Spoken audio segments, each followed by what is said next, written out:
Hello B-Town tutors, my name is Julian Batts and I will be demonstrating a concept that is taught in the Spanish courses up to 4th semester, and that concept is the use of por versus para. Por and para are two prepositions that are used in Spanish, and I will be demonstrating the uses between the two as well as how they are used in sentence structure. So to start with por can be used when talking about a period of time, an indefinite or definite period of time. For example, el estudiante estudia por 3 horas. The student studies for 3 hours. Or when also talking about a rate. For example, ¿cuánto dinero ganas por semana? How much money do you earn per week? It can also be used when talking about by means of, when there is a method to performing the action in the sentence. For example, viajo por avión. I travel by plane. It can also be used to demonstrate active movement when the noun is actively performing the verb. For example, el hombre entra por la puerta. The man enters through the door. It can also be used when talking about an exchange, when there is a swapping out of one thing for another. For example, quiero vender mi cámara por $100. I want to sell my camera for $100. It is also used to talk about when there's a noun performing an action on behalf of another noun. For example, la abogada habla por sus clientes.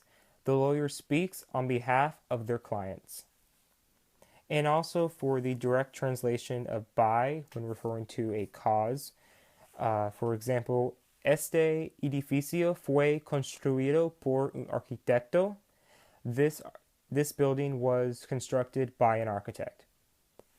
And then if we look at para can be used when talking about a destination, when there is a destination used in the sentence.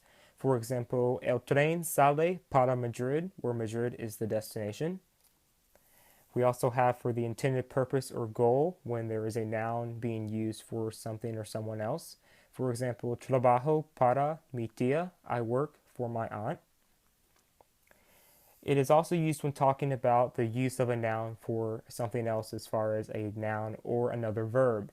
For example, el lápiz es para escribir. The pencil is for writing. And it is also used to talk about an opinion when there is a point of view expressed in the sentence. For example, para mí, Madrid es una ciudad fantástica. For me, Madrid is a fantastic city.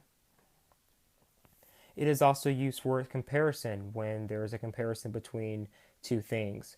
For example, para su edad, este chico es muy alto. For his age, this boy is very tall. And then finally, it is used for the direct translation of in order to. For example, that is commonly followed by a verb. For example, estudian para aprender. They study in order to learn. So now we're going to take a look at some examples of how they are used in sentence structure. Starting with number 1, Juan y Carlos viajan blank taxi, and that's going to be por to demonstrate by means of. And you have number 2, la taza es blank el café, and that's para for the intended use of. Number 3, quiero vender mi casa blank dinero. That's going to be por to demonstrate the exchange. We have number 4, blank T, Bloomington es una ciudad limpia. That's going to be para to demonstrate the opinion used. Number 5, tomo el tren blank Chicago. That's going to be para because Chicago is the destination in the sentence. Number 6, estudiamos blank 4 horas. That's going to be por when there is a definite period of time, 4 hours. Number 7, limpio el baño blank mi madre. That's going to be por on behalf of my mom. Number 8, él saca buenas notas blank graduarse.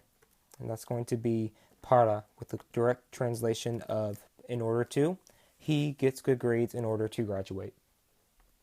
So thank you very much for your time, and I hope you now have a better understanding of the differences between por and para.